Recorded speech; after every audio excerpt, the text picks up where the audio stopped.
அனைவருக்கும் வணக்கம். தைப்பூசம் அப்படின்னு பார்த்தீங்கன்னா, உலகம் முழுவதும் இருக்கக்கூடிய மக்களால் ரொம்ப சிறப்பாக கொண்டாடப்பட்டு வருது.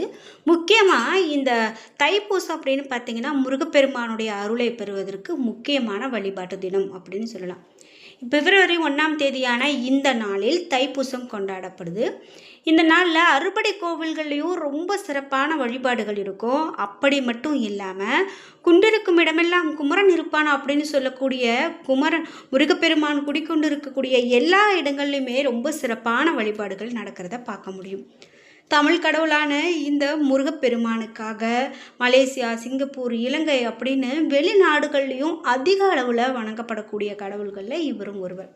முக்கியமாக தைப்பூசம் அப்படின்னு பார்த்திங்கன்னா, காவடி எடுக்கிறது, அலகு குத்துறது, பால் குடம் எடுக்கிறது அப்படின்னு பார்த்திங்கன்னா நிறைய இருக்கும். நம்மளுடைய முன்னோர்களுடைய சாபத்தை கூட இந்த வழிபாட்டு முறைகள் தீர்க்கும் அப்படின்னு சொல்கிறாங்க. அதை பற்றிய நிறைய சிறப்பான தகவல்களை நம்ம தெரிஞ்சுக்க போகிறோம். இந்த வீடியோ கண்டிப்பாக உங்களுக்கு ரொம்ப பயனுள்ளதாக இருக்கும். கடைசி வரைக்கும் ஸ்கிப் பண்ணாமல் பாருங்கள். நீங்கள் முருகப்பெருமானுடைய பக்தர் அப்படின்னா வெற்றிவேல் முருகனுக்கு அரோகரா என்ற வாசகத்தை பதிவிட்டுட்டு வீடியோவை ஸ்கிப் பண்ணாமல் பாருங்கள். நீங்கள் இன்னும் உற்சாகம் டிவி சேனலை சப்ஸ்கிரைப் பண்ணாமல் இருந்தால் சப்ஸ்கிரைப் பண்ணிக்கோங்க. கூடவே இருக்க பெல் ஐக்கானை மறக்காமல் கிளிக் பண்ணிடுங்க. வாங்க வீடியோக்குள்ளே போகலாம்.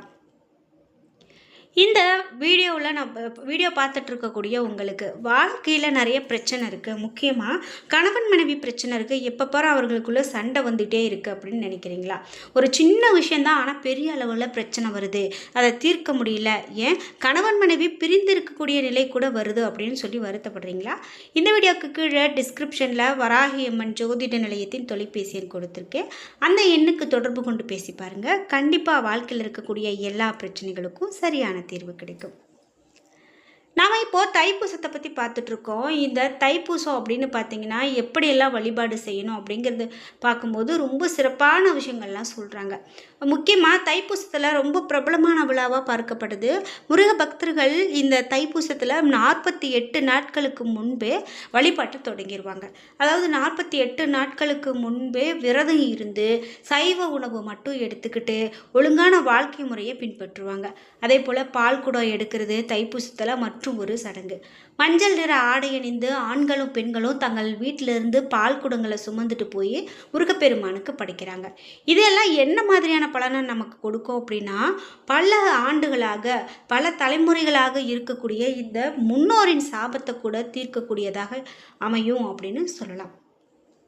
முக்கியமாக இந்த தைப்பூசத்தில் நம்ம முருகனை நினைத்து வழிபாடு செய்யும்போது முழு மனதார நினைத்து வழிபாடு செஞ்சோம் அப்படின்னா போதும். அதுவே நமக்கு இருக்கக்கூடிய ஆபத்துகளில் இருந்து காப்பாற்றும். அதுவே நம்மளுடைய விரத முறையை முழுமையாக்கும் அப்படின்னு கூட சொல்லலாம்.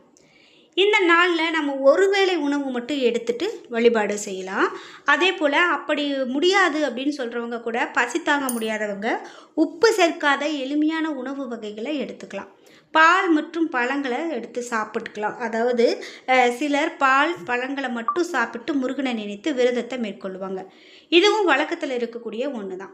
முருகனுக்கு பால் குடம் எடுப்பதோ அல்லது காவடி எடுக்கிறது அப்படின்னு பார்த்தீங்கன்னா முக்கியமான அம்சம்னு பார்த்தோம். பால், பன்னீர், சந்தனம், பூ அல்லது இளநீர் என பல வகையான காவடிகளை சுமந்து சென்று பக்தர்கள் நேர்த்திக்கடனை செலுத்துவாங்க. முக்கியமாக குறிப்பிட்டு காவடி எடுப்பவங்க குறைந்தபட்சம் 5 நாட்களாவது மனதளவிலும் உடல் அளவிலும் தூய்மையாக விரதம் இருக்கிறது அவசியம். அருகில் இருக்கக்கூடிய முருகன் கோவிலுக்கு போய் அபிஷேக பொருட்களை வழங்கலாம். கோவிலுக்கு போக முடியாதவங்க வீட்டிலேயே கூட விரதம் இருந்து வழிபாடு செய்யலாம். தைப்பூசத்தன்னைக்கு மாலை அணிந்து கூட முருகனுடைய நாமத்தை சொல்லியபடி பாத யாத்திரையாக கோவிலுக்கு சென்றுவது நிறைய பேருடைய வழக்கமாக இருந்து வருது. விரதம் இருக்கக்கூடிய நாட்களில் மது, மாமிசம், புகை போன்ற தீய பழக்கங்களை அறவே தவிர்க்கிறது நல்லது. அதே போல் மனக்கட்டுப்பாட்டோடு இருக்கிறது தான் ரொம்பவே அவசியம். குறிப்பிட்டு நம்மளால் கோவிலுக்கு போக முடியல அப்படின்னு சொல்லி கவலைப்படுறவங்க இந்த நாள் முழுவதும் தேவையற்ற பேச்சுக்களை குறைத்துட்டு ஓம் சரவணபவ, கந்த சஷ்டி கவசம், கந்தர் குரு கவசம், திருப்புகழ் போன்ற முருக மந்திரங்களை சொல்லிக்கொண்டே இருக்கிறது நல்லது. நம்ம வீட்டில் முருகனுக்கு விளக்கேற்றி முருகனுடைய படத்துக்கு பூ வைத்து நமக்கு தெரிந்த உணவுகளை நைவேத்தியமாக படைக்கலாம். மாலை நேரத்தில் விளக்கேற்றி முருகனை வேண்டி விரதத்தை நிறைவு செய்யலாம். நம்மளால் முடிந்த எளிய முறையில் உண்மையான பக்தியோடு முருகனை வணங்கினால நமக்கு இருக்கக்கூடிய பிரச்சனைகள் எல்லாம் முழுமையாக தீரும் அப்படின்னு சொல்கிறாங்க. அதனால் குறிப்பிட்டு இந்த நாளில் நம்ம சாதாரணமாக வழிபாடு செய்தால் கூட அதில் நல்ல ஒரு அருளை பெற முடியும் அப்படின்னு சொல்லுவாங்க. முருகப்பெருமானுக்கு நடக்கக்கூடிய விழாக்களில் இந்த விழா ரொம்ப முக்கியமானதுன்னு பார்த்தோம். அதாவது முருகனுக்கு பார்வதி தேவி ஞானவேலை வழங்கிய நாள். கந்த சஷ்டி திருவிழாவுக்கு விரதம் இருந்து எப்படி முருக பக்தர்கள் தரிசிக்கிறாங்களோ அதே போல் பழனி முருகனை இந்த தைப்பூசத்தில் தரிசிக்க லட்சக்கணக்கான பக்தர்கள் விரதம் இருந்து வருவாங்க, காவடி எடுத்து வருவாங்க.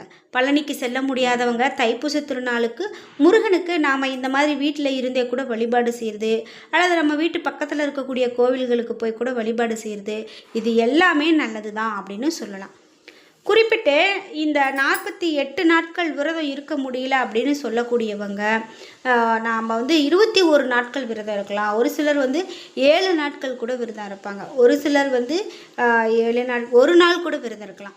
டிசம்பர் 25ஆம் தேதி அன்னைக்கு காலையில் எழுந்து அருகில் இருக்கக்கூடிய முருகன் கோவிலுக்கு சென்று எந்த கோரிக்கையை நிறைவேறுவதாக விரதம் இருக்கிறீங்களோ அந்த கோரிக்கையை சொல்லி மனதார வேண்டிக் கொண்டு இந்த விரதத்தை துவங்கலாம் அப்படின்னு சொல்லியிருந்தாங்க. அதாவது 48 நாள் கணக்கு இருக்குது. பிறகு வீட்டில் நம்ம பூஜை அறையில் விளக்கேற்றி வைத்து வழிபாடு செய்திருந்தாலே போதுமானது.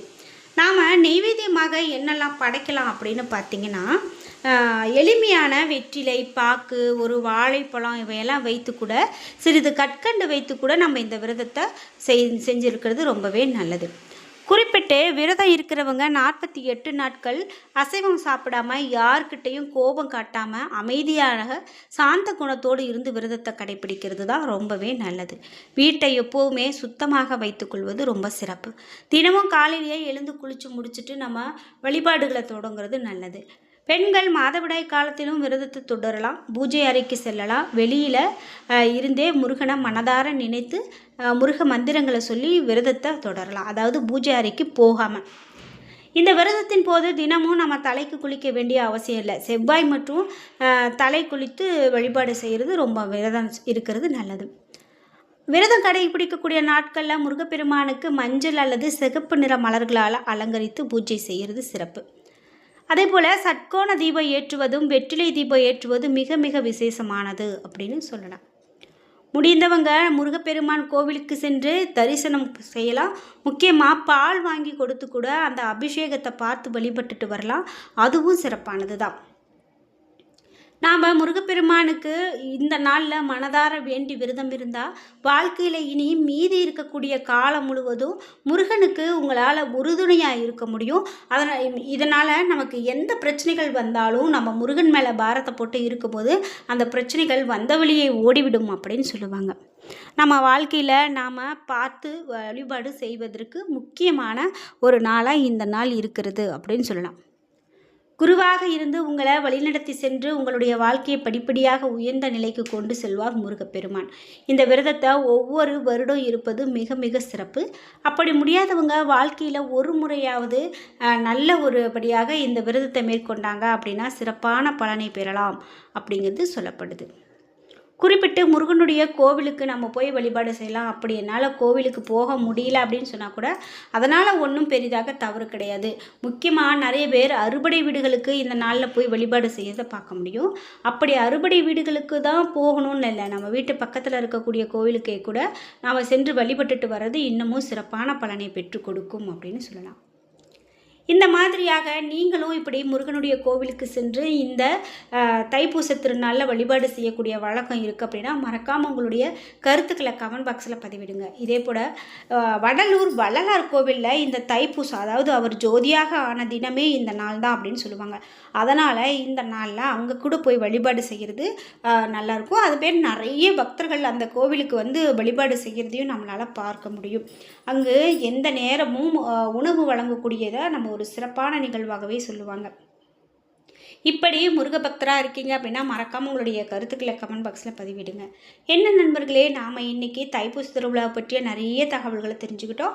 இந்த வீடியோ கண்டிப்பாக உங்களுக்கு ரொம்ப பயனுள்ளதாக இருந்திருக்கும். வீடியோ பிடிச்சிருந்தால் லைக் பண்ணுங்கள், ஷேர் பண்ணுங்கள், கமெண்ட் பண்ணுங்கள். நீங்கள் இன்னும் உற்சாகம் டிவி சேனலை சப்ஸ்கிரைப் பண்ணாமல் இருந்தால் சப்ஸ்கிரைப் பண்ணிக்கோங்க. கூடவே இருக்க பெல் ஐக்கானை மறக்காமல் கிளிக் பண்ணிடுங்க. நன்றி வியூவர்ஸ்.